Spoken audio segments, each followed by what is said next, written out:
Hello friends, welcome to Chandu's kitchen and blogs.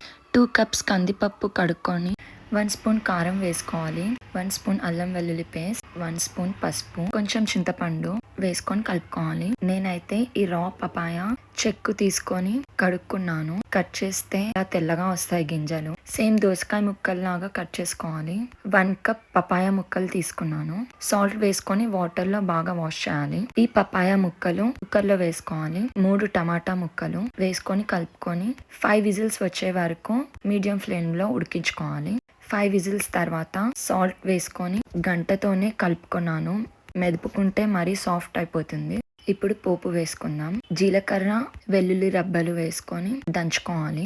ఒక గిన్నెలో oil వేసుకొని ఆవాలు, జీలకర్ర, ఎండుమిర్చి, కరివేపాకు, దంచి పెట్టుకున్న వెల్లుల్లి రెబ్బలు వేసుకొని కలుపుకోవాలి. ఈ ఉడికిన పప్పుని గిన్నెలోకి ట్రాన్స్ఫర్ చేసేసాను.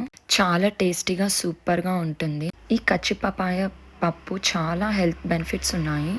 లైక్ చేయండి, షేర్ చేయండి, కామెంట్ చేయండి, సబ్స్క్రైబ్ చేసుకోండి. Thank you for watching my video.